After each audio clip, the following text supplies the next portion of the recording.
variable de type tableau en PHP. Pour cela, ouvrez une page modèle de type PHP. Placez-vous entre les deux balises. Les variables de type tableau permettent d'enregistrer des séries de valeurs. Pour illustrer mes propos, nous pourrions enregistrer sous le même nom toutes les notes d'une classe. La variable s'appellerait à ce moment-là classe, et nous aurions autant d'éléments qu'il y a de notes, qui, elles, pourraient être accessibles via un indice. Ce premier type de variable de tableau s'appelle des tableaux indicés. Nous allons voir donc le mode de déclaration d'un tableau indicé. Donc nous allons prendre comme nom notre exemple, à savoir note. Nous allons enregistrer donc note au pluriel puisqu'il y en a plusieurs. Ce sera le nom du tableau, note. La syntaxe des variables de type tableau en PHP est la suivante. Nous avons le nom de la variable, précédé évidemment du $, puis nous avons des crochets ouvrants, un crochet fermant, et nous allons mettre entre ces deux crochets l'indice qui correspond à l'élément du tableau. Il faut savoir que en PHP, comme dans la majorité des programmes informatiques, l'indice commence à 0. Nous avons ici donc représenté le premier élément du tableau note. Si nous lui affectons une note, donc une valeur numérique, puisqu'elle n'est pas encadrée par des doubles cotes, une note de 15 par exemple, à ce moment-là, le tableau va être créé et le premier élément sera initialisé à 15. Continuons la création de notre tableau en saisissant d'autres notes. Nous allons par exemple saisir l'élément 1, nous allons lui affecter une autre note qui sera 13, l'élément 2, nous allons mettre cette fois une très bonne note 19, l'élément 3, nous avons donc ainsi 4 éléments différents. Nous allons affecter la valeur 11 dans notre tableau. Si nous exécutons maintenant le programme, ces informations vont être enregistrées dans le tableau. Cependant, nous ne pourrons pas les visualiser dans la page. Pour cela, il est judicieux d'utiliser une instruction, ou moins une fonction spécifique qui s'appelle print_r.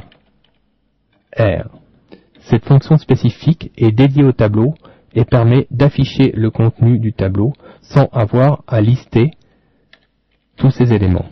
Donc nous allons l'appliquer à notre tableau de sorte à faire notre premier test. Nous allons maintenant enregistrer notre page dans le répertoire syntaxe. Nous allons l'appeler tableau indicé. Voilà. Et nous allons commencer à le tester en basculant dans le navigateur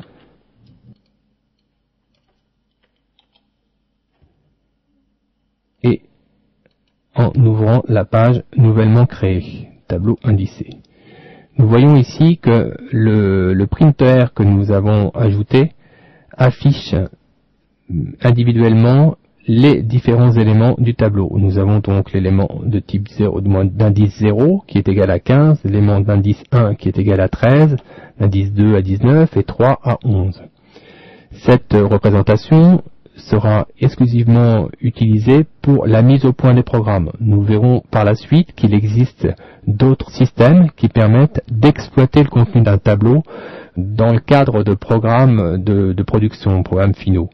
Là, pour l'instant, nous utiliserons le printer exclusivement pour la mise au point de nos programmes.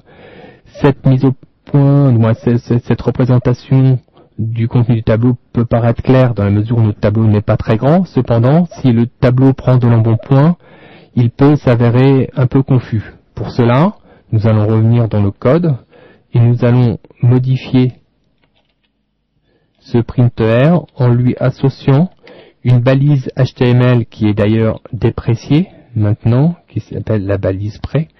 C'est une balise HTML qui permettait de conserver la mise en forme du code dans sa représentation finale dans le navigateur. Cette balise est maintenant très peu utilisée. Nous allons nous la remettre au goût du jour et l'exploiter de sorte à pouvoir mettre en forme le contenu de ce tableau, et notamment pour des tableaux plus complexes. Enregistrez votre page, CTRL S, passez dans le navigateur, Alt Tab, actualisez la page en question avec CTRL R, et vous voyez que la représentation de notre printer est désormais beaucoup plus agréable, et on peut imaginer que si nous avions un tableau de 10, 15 ou 20 éléments, ce serait beaucoup plus lisible que s'ils étaient tous à la ligne l'un derrière l'autre. Revenons maintenant dans notre éditeur pour continuer notre expérimentation. Je vous propose d'étudier d'autres systèmes d'initialisation d'un tableau. Pour cela, nous allons copier ce même tableau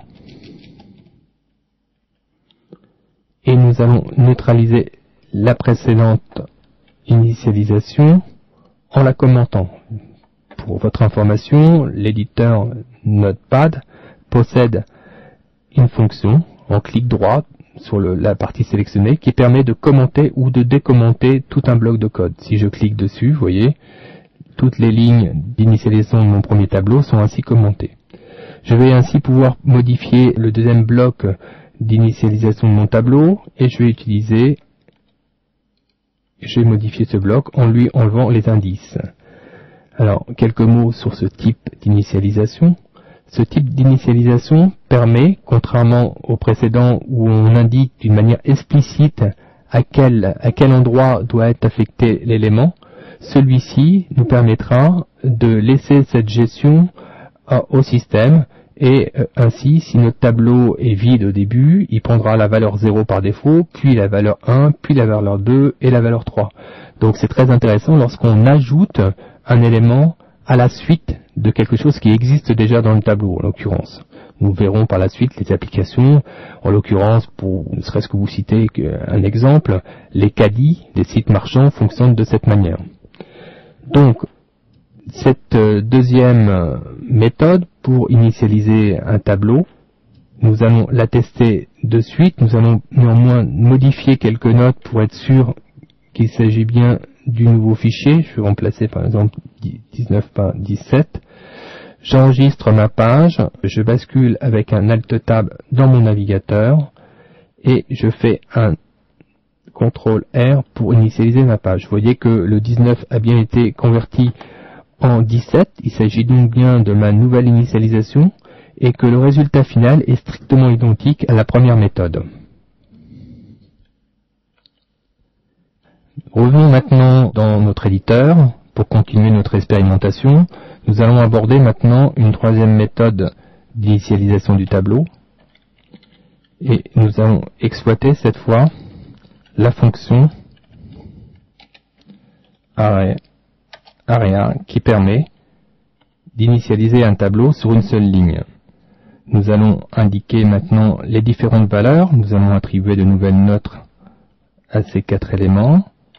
Nous allons prendre des notes différentes de sorte à voir la différence lors de nos tests. Voilà. Le tout clôturé par un point-virgule. Nous allons commenter le premier bloc pour qu'il ne perturbe pas nos essais. Voilà. Et enregistrer notre page pour voir le résultat. Donc CTRL S, basculer dans le navigateur avec Alt Tab. De nouveau dans le navigateur, faites un CTRL R. Nous voyons que maintenant, il s'agit bien des nouvelles valeurs qui ont pris place dans le tableau, comme nous l'avons demandé dans cette ligne d'initialisation. Alors revenons un petit peu sur l'intérêt de cette ligne d'initialisation. Elle est, comme vous pouvez le voir, beaucoup plus compacte et permet en fin de compte d'initialiser des séries très rapidement d'informations. Imaginez par exemple les jours d'une semaine. Si vous désirez convertir des jours de semaine en anglais ou en français, on pourra très bien imaginer qu'il y ait 2 tableaux, l'un en français et l'autre en anglais, et il suffirait de substituer le nom de la variable pour basculer en français ou en anglais. Donc nous verrons par la suite d'autres applications concernant ce type d'initialisation. Nous en avons fini avec les différents moyens de déclaration des tableaux indicés. Rappelons, avant de passer au tableau associatif, que les tableaux indicés sont très intéressants lorsqu'on doit parcourir tous les éléments d'un tableau à l'aide d'une boucle, puisqu'il suffit de substituer l'indice par un compteur, et nous aurons l'occasion d'aborder cette application par la suite lorsque nous verrons les boucles. L'inconvénient, évidemment, pour ce type de tableau, c'est qu'il faut connaître l'indice pour trouver la valeur correspondant à l'élément. Nous allons donc maintenant nous intéresser à un autre type de tableau qui n'a pas cet inconvénient, puisque nous n'allons plus parler d'indice mais de clé, et que la clé donc sera par exemple le nom de la personne. On peut très bien imaginer que pour notre application, nous puissions attribuer des noms de personnes. Donc je vais reprendre la structure du tableau, que je vais décommenter tout de suite. Je vais commenter celle-ci par contre.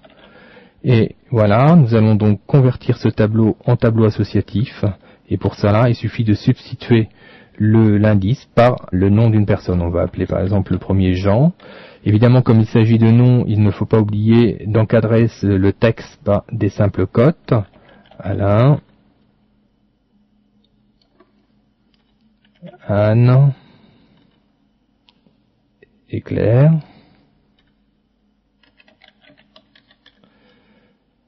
Voilà. Donc nous avons converti notre tableau indicé en tableau associatif.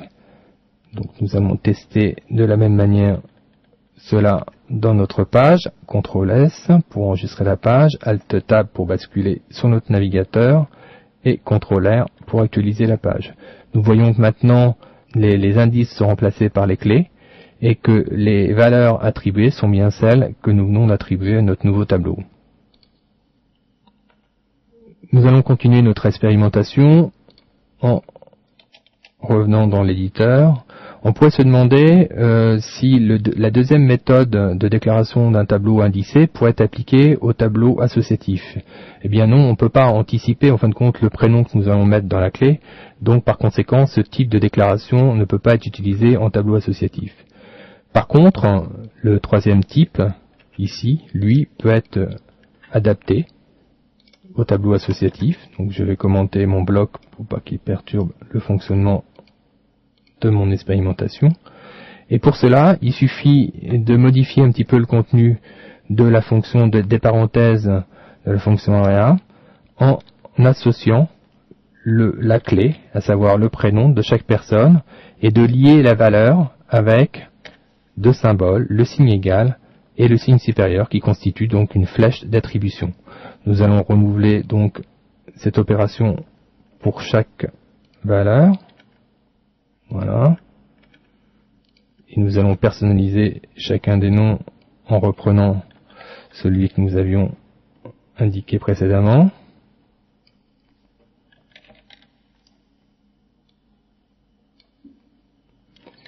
Claire. Nous enregistrons notre page et nous allons la tester de nouveau dans le navigateur. Alt Tab, CTRL R, et on voit que là, il s'agit bien de notre nouveau tableau puisque les valeurs étaient différentes et que le résultat final est strictement identique, hormis le fait que là, nous avons tout déclaré sur une seule ligne. Nous avons vu jusqu'à présent les déclarations des différents tableaux. Je vous propose de voir maintenant comment peut-on exploiter au sein d'un programme les valeurs, comment peut-on aller les récupérer dans les tableaux. Reprenons le tableau indicé que nous avions tout à l'heure. Nous allons commenter celui-ci et décommenter celui-ci. Dans le cadre d'un tableau indicé comme ça, eh bien, pour récupérer une variable, c'est très simple, il suffit simplement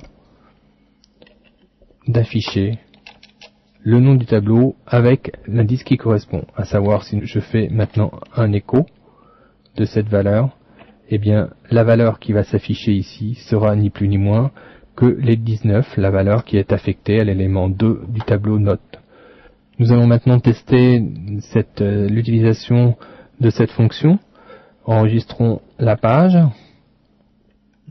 Alt Tab pour basculer dans le navigateur, CTRL R pour afficher le résultat.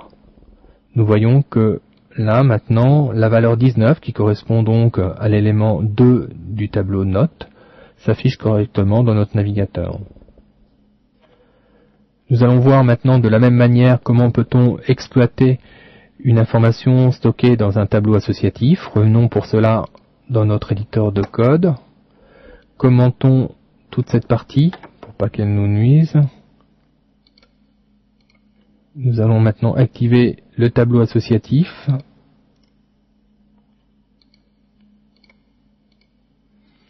Et nous allons nous fixer comme objectif d'aller voir la note d'Alain.